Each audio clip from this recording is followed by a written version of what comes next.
Alam niyo ba yung ibig sabihin ng hymn? H-I-M-N? Hymn. Hymno. Albado yan po ba itang hymno ng Kapampangan? No? Or yung tinatawag nating anthem o yung national anthem. Yung pag-awit natin ng ating pambansang awit. No? Ito ay inaawit sa tuwing mayroong pagtitipon-tipon. No? Bilang Pilipino, inaawit natin itong pambansang awit na ito. Ano yung ating pambansang awit? Ang lupang hinirang, hindi ba? At sa mga unang panahon, kapatid, no, ang mga Kristiyano ay meron din tinatawag na himno.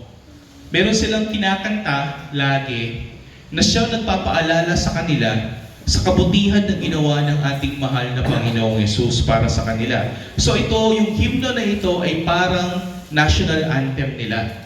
Parang tayo kapatid na sa tuwing tayo ay nagtitipon-tipon, sa tuwing tayo ay napupunta sa ating mga gawain, kinakanta natin yung dakilang biyaya ng Diyos, yung kamanghamanghang biyaya or the amazing grace. Na sa tuwing tayo nagtitipon-tipon, pinapaalalahanan tayo na ang dakilang biyaya ng Diyos ang siyang dahilan kung bakit tayo ay naliligtas at naligtas. No? Ganon din na yung mga dating Kristiyano, mayroon silang himno na laging inaawit. No? At ito ay napakahalaga sapagkat nasasaad dito ang isang katotohanan na kailangan nating malaman bilang sumasampalataya sa ating Panginoong Hesukristo. Ang tawag sa himno na yon is Carmen Christi. No? Ang tawag sa himno na kinakanta ng mga dating Kristiyano ay yung tinatawag nating Carmen Christi sa Latino. Sa Ingles is the Hymn of Christ, or sa Tagalog, ang himno kay Kristo o para kay Kristo na siyang ating pag-aaralan ngayong gabi na ito.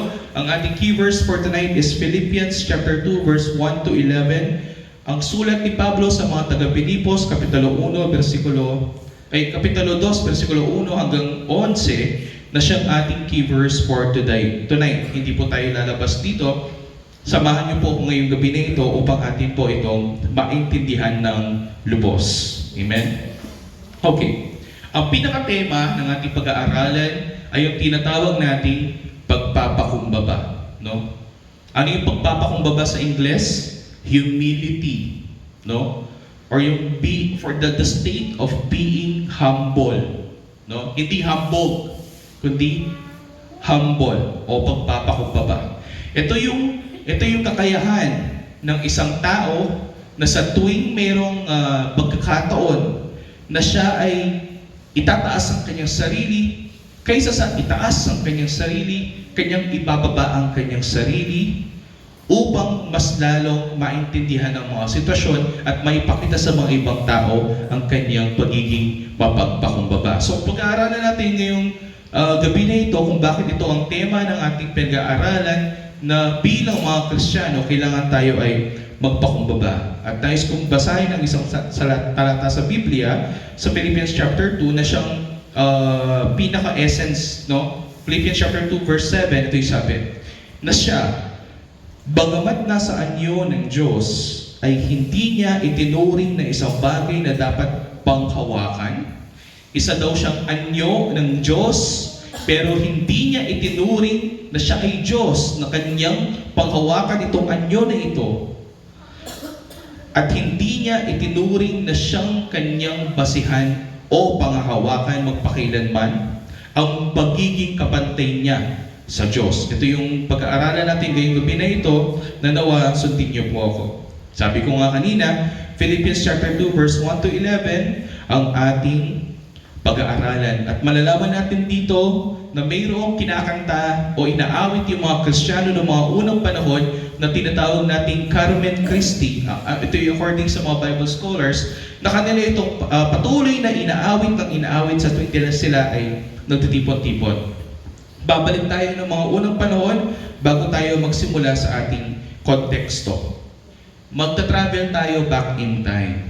Noong mga panahon ni Pablo, that is like 20 or 30 years after the death of Christ. No? Pagkatapos ng 30 years na namatay ang ating Panginoong Hesukristo, Si Pablo ay nangaral sa mga taga Pilipo or Philippians, no? Itong mga tao na ito ay grupo ng mga tao na nakatira sa Filipos or the Philippi sa Ingles, no?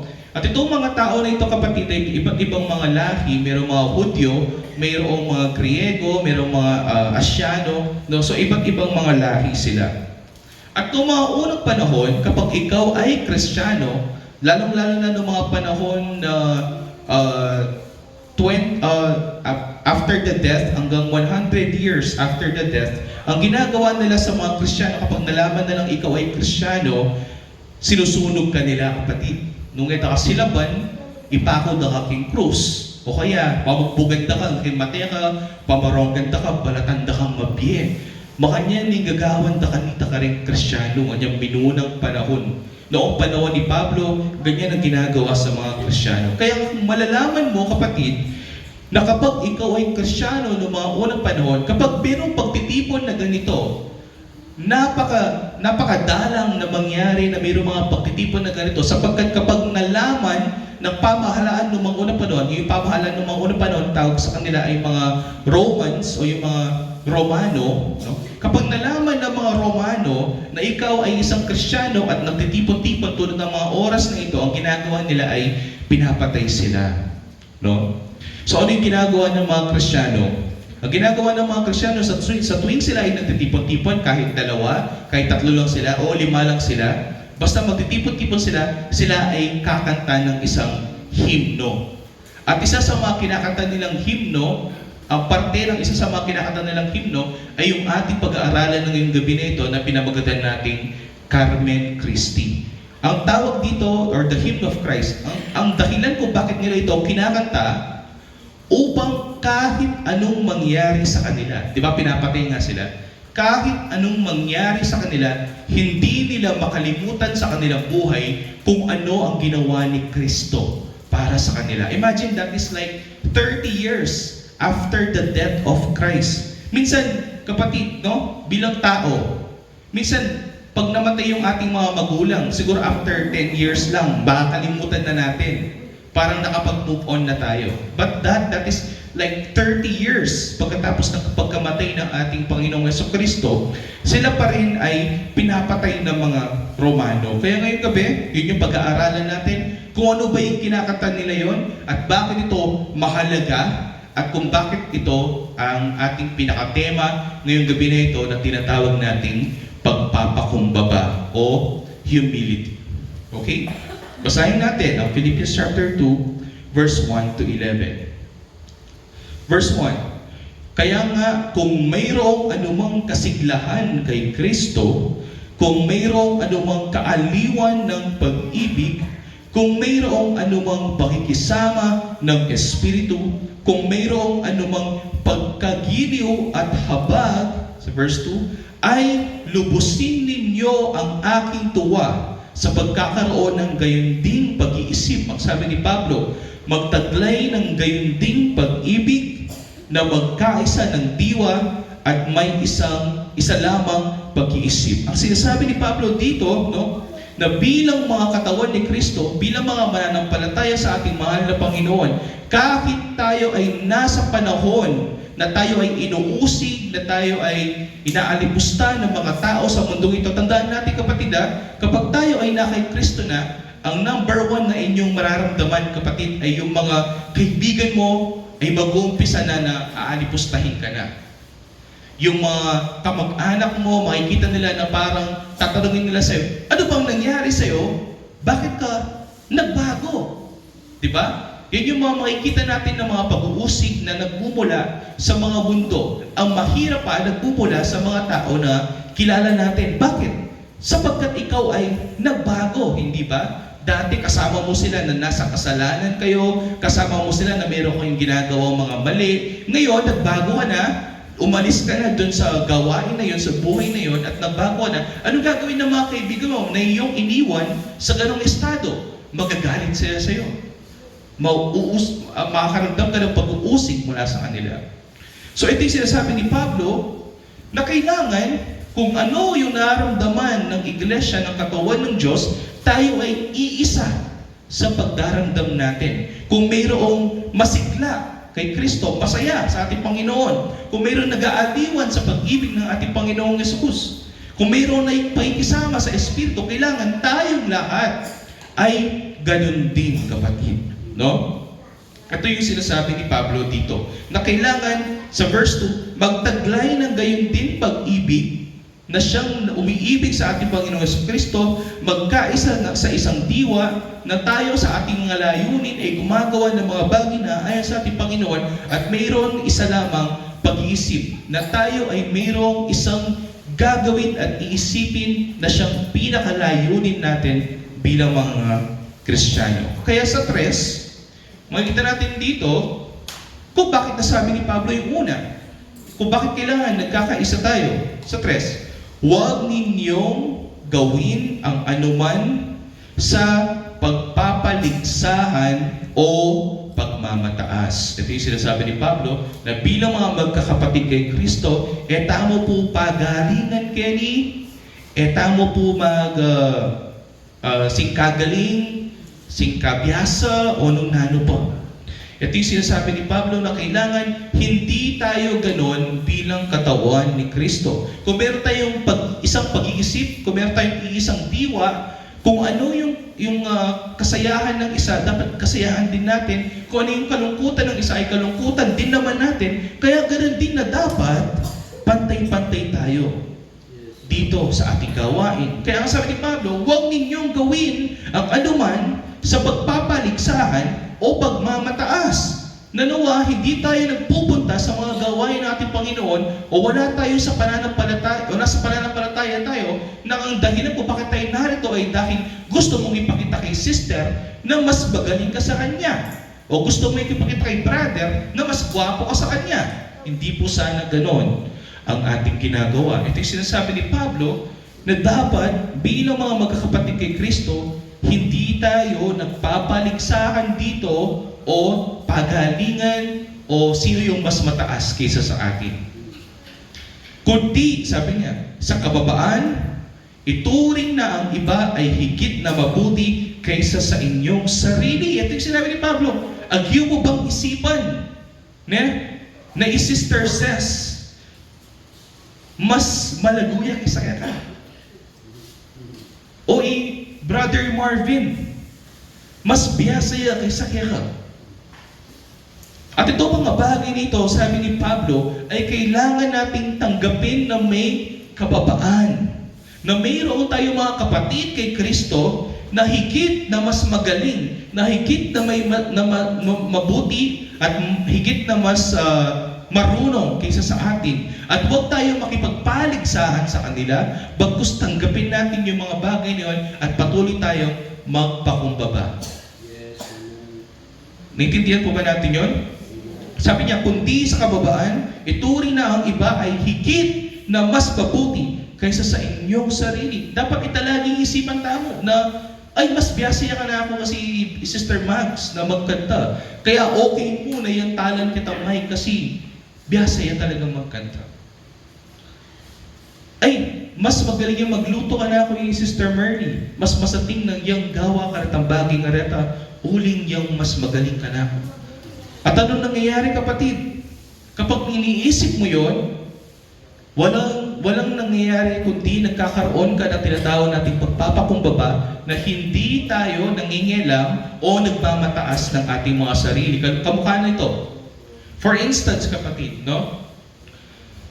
Ako, hindi man talaga ako nag-aral ng seminaryo. Ang kaalaman ko sa salita ng Diyos ay mula sa pagbabasa ko lang ng Biblia. No? At kapag mayroong dumating na mas magaling kaysa sa akin, kaysa sasabihin ko sa kanya na mas magaling ako sa kanya at makipagpaligsahan ako sa kanya, ako ay makikinig sa kanya. Kahit ako ay isang pastor, makikinig ako sa aking mga sinasakupan, makikinig ako sa aking mga tupa, dahil kahit ako ay pastor, kapatid, hindi ko naman alam lahat.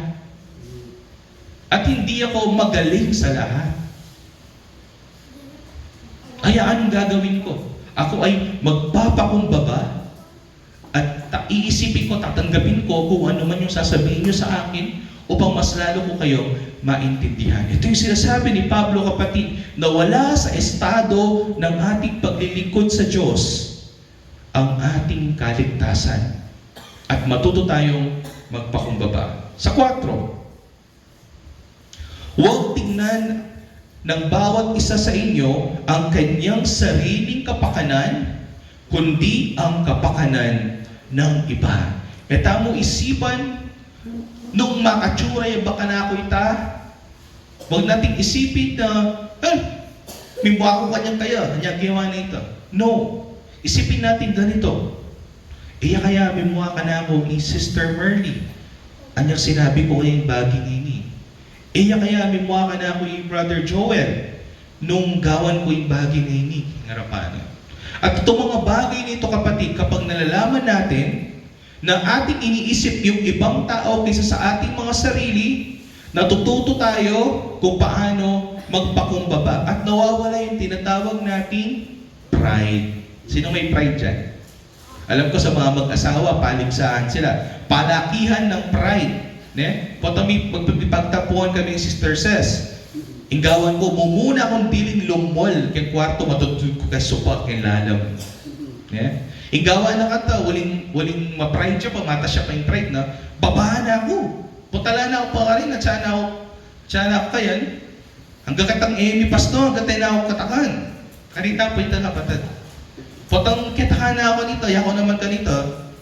Tanakad na ako, muta na ako babo. Katakan ko niya naman kata. Kaya kami toknang hanggat alang metong kaya kami magpakababa.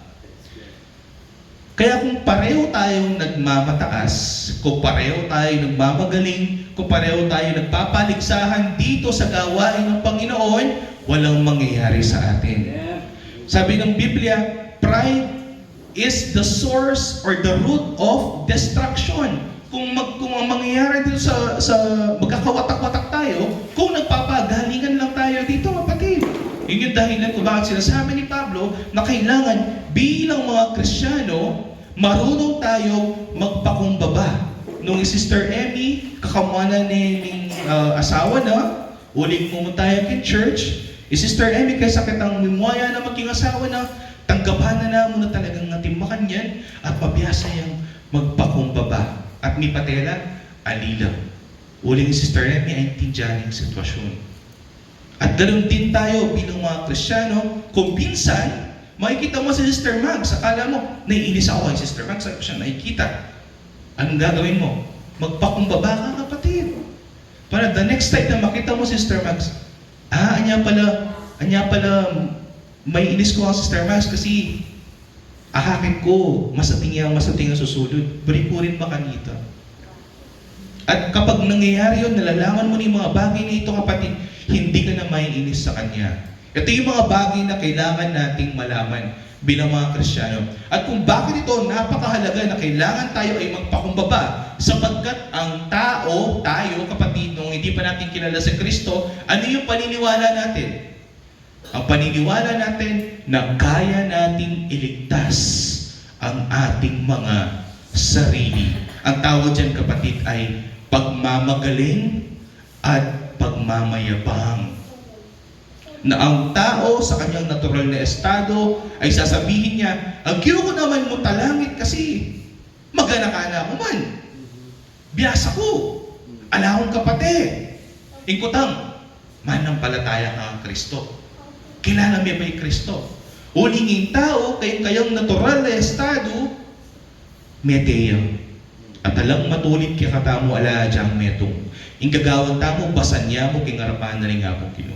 Ito yung sinasabi ng Biblia na kailangan din nating tanggapin. Gusto tinggap ta kapatid, at ma-pride ka pa mo rin, ang ebanghelyo kaya ka, alayang epekto. Kaya mahalaga na matuto tayong magpakumbaba upang malaman natin kung bakit ito mahalaga. Okay?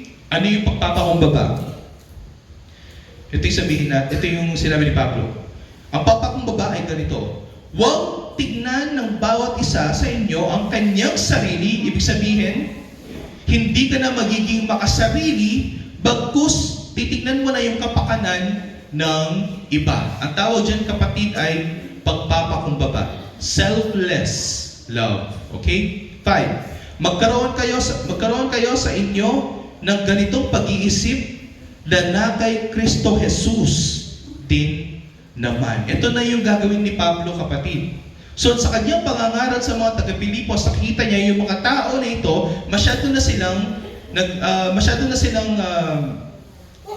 nagre-rely sa kanilang mga gawa, sa kanilang mga works. Sasabihin nila, ay maliligtas ako kapag ginawa ko itong mga bagay nito, ay maliligtas ako sa ganyan.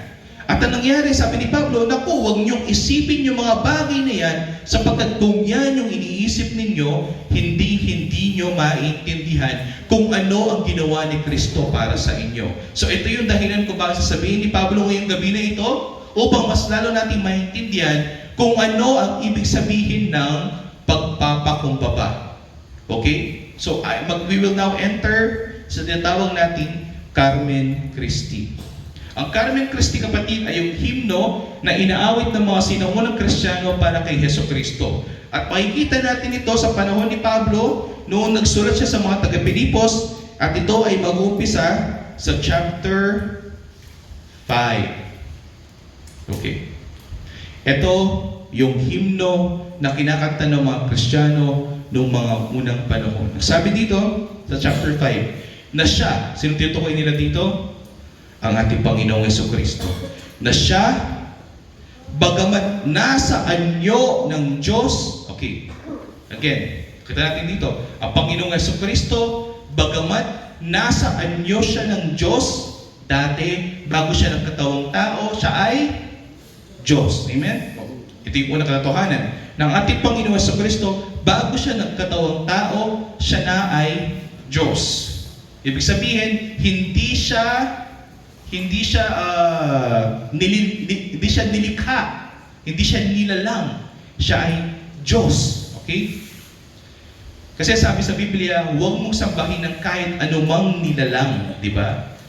Pero si Kristo ay hindi nilalang, siya ay manlilikha. Siya ang nanglalang ng lahat ng mga bagay. Siya ay Diyos. Bagamat si Kristo daw ay Diyos, ay hindi niya itinuring na isang bagay na dapat panghawakan. Ano yung bagay na yun? Yung kanyang pagka-Diyos. No? Dati, bago siya nagkatawang tao, ang ating Panginoong Jesucristo ay isang Diyos. Pinakamakapangyarihan sa lahat, alam niya ang lahat, may control siya sa lahat ng bagay, siya ang naglikha ng lahat ng bagay. Ngunit, hindi niya ito inisip o pinanghawakan man lang. Imagine, nasa tuktok ang ating Panginoong Jesucristo. Siya ang Diyos sa lahat. Siya ang Diyos ng langit at lupa. Siya ang pinakamakapangyarihan sa lahat. Nasa tuktok siya. Pero hindi niya ito itinuring na isang bagay na kanyang panghahawakan. Ano yung ginawa niya? Ang bagay na ito na kanyang pinanghahawakan, nakapantay niya ang Diyos, ang ginawa niya? Sa verse 6, ay kanyang hinubad. Basahin natin. Kundi hinubaran niya ang kanyang sarili at kinuha ang anyong alipin na naging katulad ng tao. Ang ating Panginoon Jesucristo ay Diyos ng mga unang panahon, pero hindi niya ito inisip ang kanyang pagka-Diyos. Hindi niya inisip na isa itong bagay na kanyang panghawakan, bagkus hinubad niya itong kanyang pagiging Diyos. At ano yung kinuha niyang anyo? Kinuha niyang anyo ay yung anyong alipin, kapatid. Alipin na naging katulad ng tao. Hindi lamang siya tao, kundi alipin pa siya, kapatid.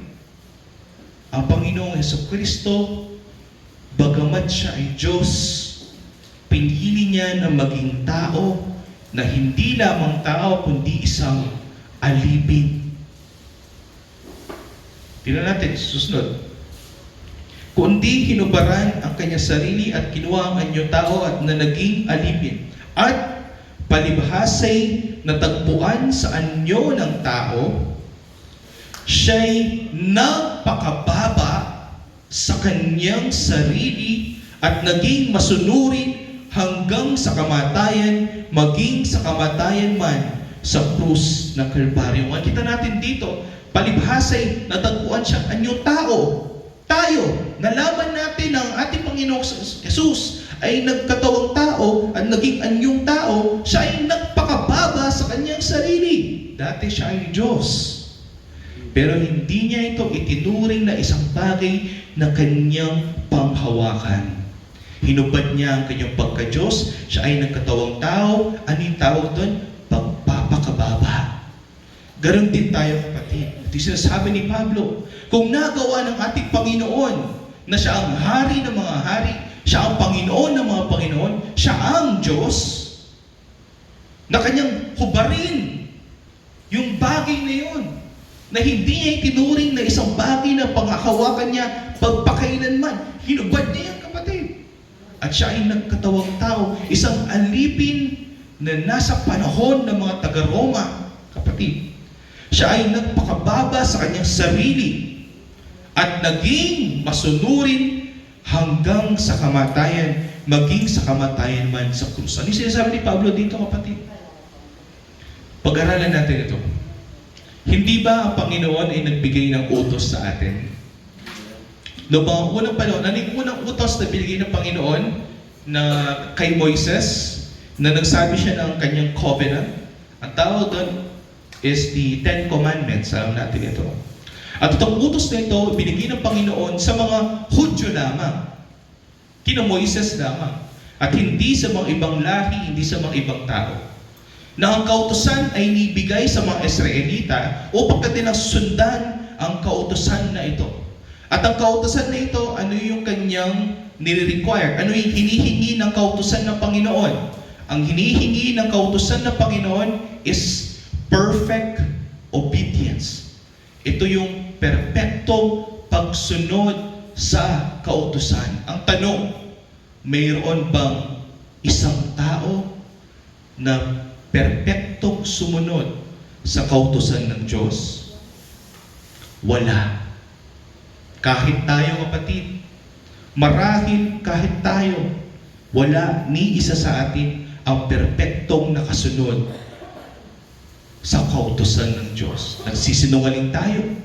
Marahil hanggang sa mga oras na ito, nagsisinungaling pa rin tayo. O meron tayong ginagawa mga bagay na hindi na ayon sa kautusan ng Diyos. Wala ni isa sa atin ang perpektong sumunod sa kautusan ng Diyos. Ang tanong, kasi ang kailangan ng Panginoon, ang kailangan ng ating Diyos, ay mayroong isang tao na perpektong sumunod sa kanyang mga kautusan. Ang tanong, sino ba ang nabuhay sa kautusan upang kanyang sundin ito ng perpekto na kahit ni isang kasalanan, hindi siya gumawa? Sino kaya ito? Ito yung sinasabi ng himno ng ating Panginoong Jesucristo. Siya ay nagpakababa sa kanyang sarili, kinuha niya ang anyong tao, nabuhay siya sa ilalim ng batas ng Panginoon. At anong sinabi? Naging masunurin siya sa batas hanggang sa kanyang kamatayan. Kahit isang batas, wala siyang nilabag. Siya ay namuhay ng isang buhay ng matuwid, kaaya-aya at kalugod-lugod sa Ama. Sino to? Ang anak, ang ating Panginoong Jesucristo. Naging masunurin siya hanggang sa kanyang kamatayan, maging hanggang sa krus. Kapatid, imagine, alam mo na ikaw ay ipapako sa krus. Ngunit dahil alam ng ating Panginoon na kailangan niyang sundin kung ano ang layunin niya sa mundong ito, na siya ay mamamatay para sa atin, alam niyo ang ginawa natin Panginoong Jesucristo. Siya ay nanalangin bago siya ipako, bago siya huliin ng mga sundalo. Siya ay nanalangin at sinabi niya, Father, let thy cup pass through me. Hayaan mo na ito ay mangyari. Hindi ng aking pansariling kalooban, ang sabi ng ating Panginoong Jesucristo, kundi ng iyong kalooban. Kahit alam niya, masakit na masakit ang kanyang mararamdaman, kapatid. Baliw po ba na nangyari? Binugbog din. Yeah. Dinilan din koronang tinik. Nanong kiwada kikikata mga Panginoon. Nilapastangan de. Alam ng ating Panginoon na mangyayari ito sa Kanya. Ngunit siya pa rin ay naging masunurin sa Kanyang Ama hanggang sa Kanyang kamatayan. Itong bagay na ito, kapatid, ang ginawa ng ating Panginoon, ang naging katwiran ng ating Panginoon, ang siyang dahilan kung bakit tayo sa harapan ng ating Diyos ngayong gabi na ito ay nagiging matuwid din naman tayo sa Kanyang harapan, sapagkat tayo ay patuloy na sumasampalataya sa ating Panginoong Jesucristo na siyang gumawa nitong lahat para sa atin. Ang ating Panginoon ay naging masunurin sa batas ng Diyos hanggang sa Kanyang kamatayan, sapagkat walang tao ang nakakagawa nito. Hindi nagawa ni Moises, hindi nagawa ni Abraham, hindi nagawa ni David, hindi nagawa ng mga propeta. Walang sino man na nakagawa nito. Ang tanging ng ating Panginoong Jesucristo lamang ang nakagawa nito. Amen. Bakit niya ito ginawa para sa atin? Ito yung tanong. Sapagkat mahal niya tayo. Kaya sabi ni Pablo kanina, kung tayo bilang katawan ni Kristo, kailangan meron tayong iisang layunin at meron tayong iisang pag-iisip. At ang pag-iisip natin ay ibigan tayo sa isa't isa. Sapagkat ang ating Panginoong Yesus ay pag-ibig dahil sa Kanyang dakilang pag-ibig sa atin, hindi niya itinuri ang Kanyang pagka-Diyos na isang bagay na Kanyang panghawakan. Kanya itong binitawan, Kanya itong hinubad, nagkatawang tao siya sapagkat tao lamang ang makakapagligtas sa Kanyang sarili. Ano nangyari? Nag-anyong tao siya at ang ginawa niya, sinunod niya lahat ng batas ng Diyos para sa inyo at para sa atin. Ang katwiran na yon na kay Kristo ang siyang dahilan kung bakit tayo ay nagiging matuwid din naman sa harapan ng ating Diyos ngayong gabi na ito. Naniniwala po ba tayo doon? Sa nagawa ni Kristo na ito, ang tawag dyan, kapatid, ay pananampalataya. Hindi man natin ito nakita, hindi man natin ito nabalitaan, ngunit dahil ito ay nasasaad sa Biblia at kinakanta ng mga Kristiyano noong mga unang panahon, na tawag ito ay Carmen Christi, ito ay nangyari at ito ay patuloy na nangyari sa mga oras na ito, at tawag dyan ay pananampalataya. Na maging kahit sa kamatayan sa krus, sumunod ang ating Panginoong Jesucristo, sapagkat kailangan mangyari itong mga bagay na ito upang ang tao ay maligtas. Kaya sa susunod na versikulo, sabi dito, kaya siya naman ay itinaas ng Diyos. Ang ginawa ng Panginoon noong mga oras na yon para sa ating lahat ay mayroon din naman magandang mangyayari sa Kanya. Isang kaluwalhatian, exaltation na mapupunta sa Kanya. Siya ay itinaas ng Kanyang Ama. Itinaas ng Diyos at siya'y binigyan ng pangalan higit sa lahat ng pangalan. Binigyan ang ating Panginoon ng isang pangalan na higit sa lahat ng pangalan. Ano yung pangalan na ito, kapatid? Ang pangalan na ito ay Jesucristo. Jesus Kristo. Jesus Christus. Yeshua Mesiak. Ano ibig sabihin nun? Yeshua, Jesus, Jesus, ang ibig sabihin, the Savior, the chosen one. Christ, the Messiah. Siya ang pinili, siya ang tagapagligtas, at ibinigay sa Kanya ang pangalan na iyon, ang pangalang Jesus. Noong mga unang panahon, kapatid, ang mga tao, kapag meron silang pangalan, ang pangalan nila ay mayroong kahulugan. Tulad ni Adan. Si Adan, kaya tinawag siyang Adan, sapagkat ang Adan, ang ibig sabihin ng Adan ay tao o human. And si Eva, ang tawag kay Eva is living. Kaya kung si Adan at si Eva, pinagsama mo, human living o pamumuhay ng mga tao. Si Moises, ang tawag sa kanya ay the deliverer. Kamukha ni Joshua, kapatid. So ang mga pangalan nila ay mayroong kahulugan. At ang ating Panginoon, ang pangalang Yeshua o Jesus o Jesus, ang ibig sabihin ay the Savior o tagapagligtas. At ito ay nabigay sa Kanya sapagkat siya lamang ang gumawa nito at wala nang iba. Sapagkat kung hindi siya ang gumawa nito at tayo yung gumawa nito, dapat sana tayo ang Kristo at hindi siya. Pero dahil siya lamang ang makakagawa nito, at siya lamang ang makakapag-fulfill ng prophecy na ito, binigay sa kanya ang pangalan na pinakadakila sa lahat. Anong pangalan na ito? Jesucristo or Jesus Christ. Bakit ito ibinigay sa ating Panginoon? Upang ipahayag, upang sa pangalan ni Jesucristo ay lumuhod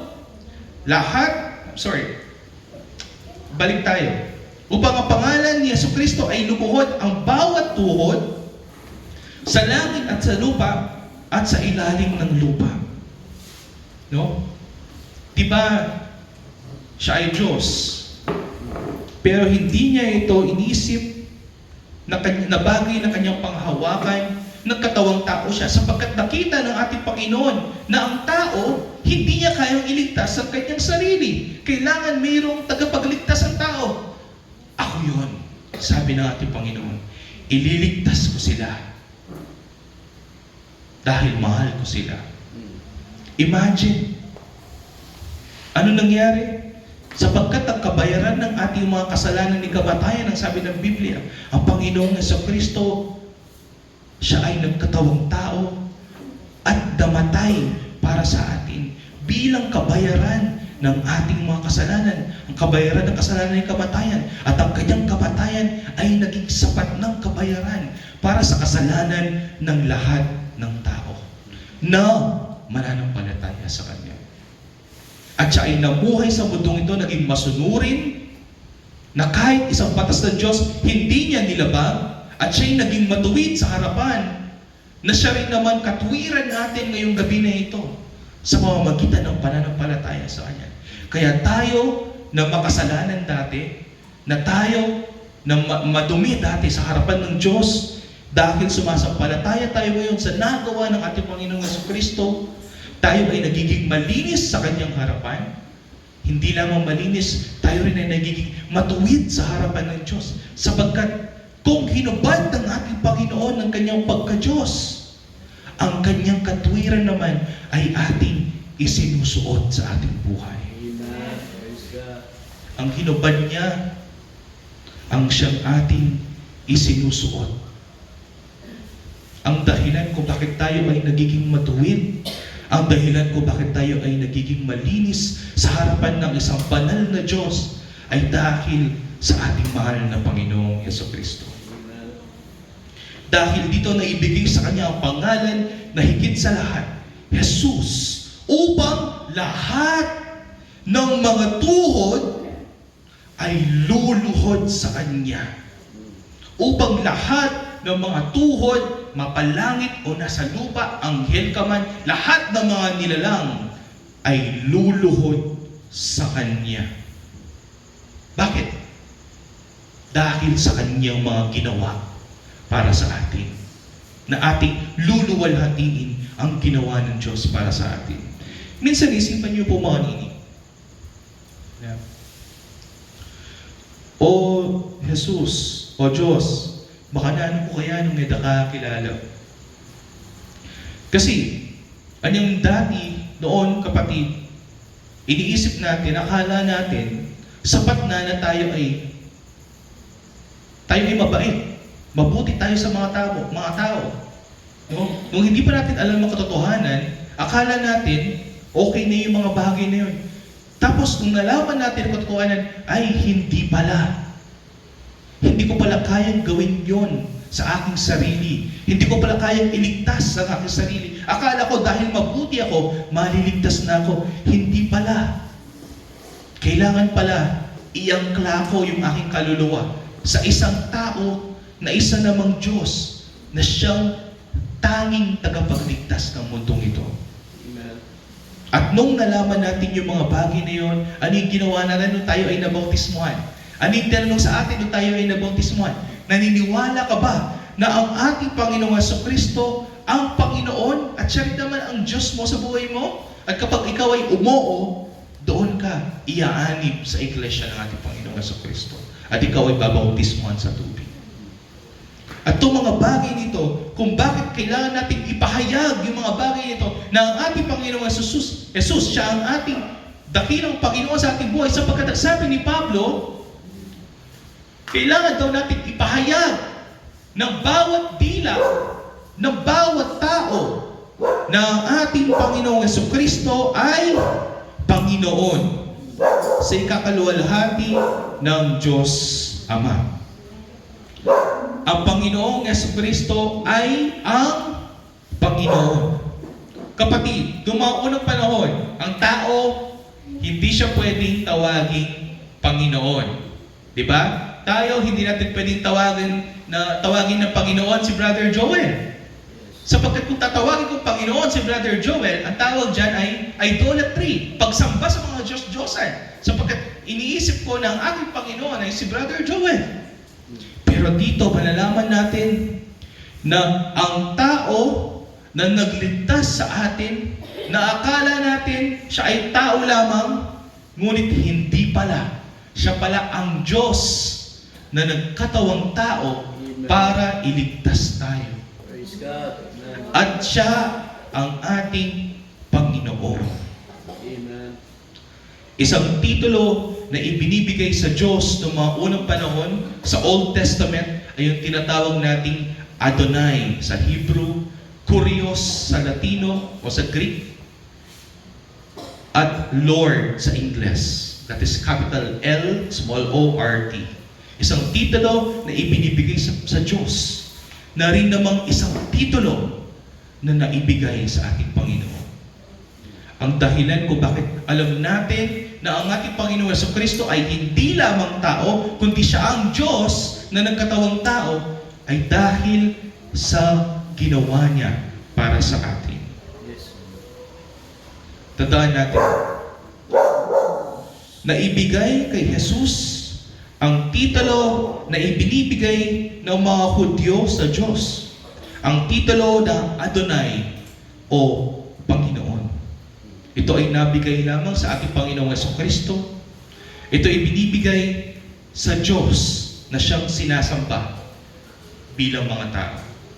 Kaya sabi ni Pablo, ang ginawa ni ating Panginoong Jesucristo na pagpapakumbaba ang naging sanhi upang ang tao ay maligtas. Ganon kalaki ang epekto ng pagpapakumbaba na ginawa ng ating Panginoong Jesucristo na siyang gusto rin naman mangyari ni Pablo sa ating buhay.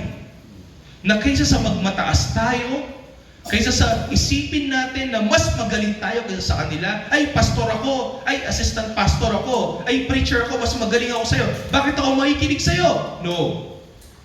Tandaan natin kapatid, walang perpekto sa atin, wala kahit isa. At kung sa tingin mo, mas magaling ka kaysa sa kapatid mo, magsisi ka kapatid. Sapagkat ito ay kasalanan. At tawag dyan kapatid ay the pride of life. Huwag mong iisipin bilang mga mananampalataya sa ating Panginoong Jesucristo na mas marunong masikip tayo kaysa sa iba. Isipin natin lagi na mas mababa tayo sa iba. Sapagkat kung sino ang nagpapakababa, sila rin naman ang itataas ng Diyos pagdating natin. Nakita niyo ho ba kung ano yung nangyari sa ating Panginoong Jesucristo? Siya ay Diyos, kapatid. Pero hindi niya ito inisip na isang bagay na kanyang pangahawakan. Binitawan niya ito para sa inyo.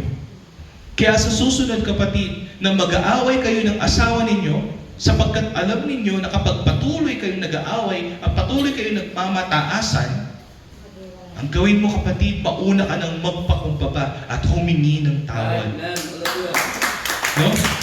Ganon din sa mga kapatid natin kay Kristo. Meron bang nagtatampuhan dito? Meron bang nagkakailangan dito? Mauna ka ng magpakumbaba at humingi ng tawad sa Kanya. Amen. Bakit? Sapagkat sino ang napupuri, sino ang naluluwalhati kapag nakikita ng ibang tao ang iyong ginagawa? Ang iyong sarili ba? Hindi.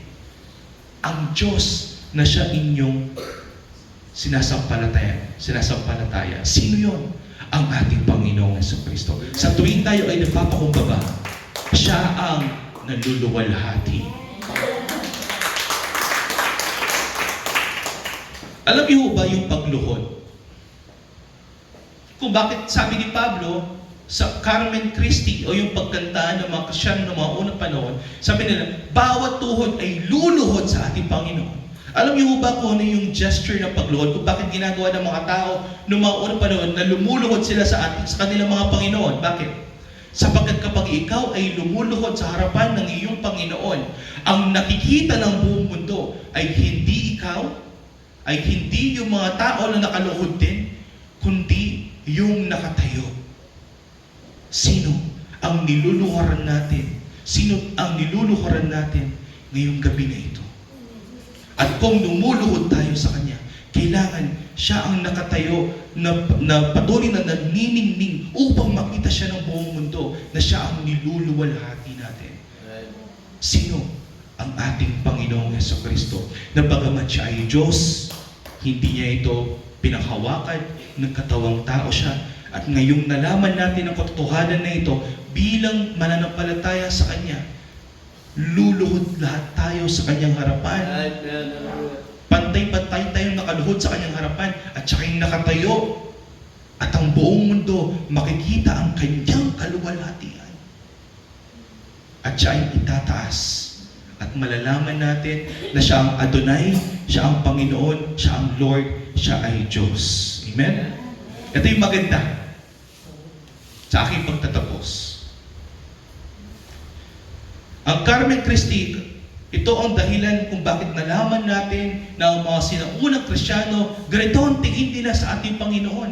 Ang tingin nila sa ating Panginoong Jesucristo, hindi lamang siya tao, tulad ng pinapaniwalaan ng mga iba, bagkus siya pala ay Diyos. No? At ito ang pinapatunayan ni Carmen Christi. Kaya napakahalaga natin itong maintindihan. Kung hindi nagpakumbaba si Jesus, wala tayong kaligtasan. Ganon din kayo kapatid, na matuto tayong magpakumbaba. Sapagkat sa tuwing tayo ay nagpapakumbaba, ang ating Panginoong Jesus ang siyang ating itinataas. Amen? Bakit ito ginawa ng ating Panginoon? Sapagkat mahal tayo ng ating Panginoong Jesucristo. Kapatid, ako'y matatapos dito. Ang ating Panginoong Jesucristo ay hindi lamang hari. Ang ating Panginoong Jesucristo ay hindi lamang Panginoon. Ang sabi ng Biblia, ang ating Panginoong Jesucristo siya ang hari ng mga hari at Panginoon ng mga Panginoon. Ama, dakila sa lahat, mahal na Panginoon, salamat po sa iyong mga salita na ibinahagi sa atin. Panginoon, salamat at kayo po ay nagpakumbaba upang kami po ay inyong ligtas, mahal na Panginoon. Kung hindi dahil sa nagawa mo na iyon, O Diyos, paano po kami? Paano ang aming kaligtasan? Kaya taos puso po kami nagpapasalamat, mahal na Panginoon. Ang aming mga buhay ay aming pong iluluhod sa inyo, Panginoon. Tanggapin niyo po ang bawat isa ngayong gabi na ito sa inyong kaharian, O Diyos. At kami patuloy na magpapakumbaba rin naman sa inyo, Panginoon. Na kayo sa inyong dakilang mga nagawa ang siyang magiging kaluwalhatian namin pagdating ng panahon. Lahat ng ito ay aming samot dalangin sa mga Panginoong pangalan ni Jesus. Amen.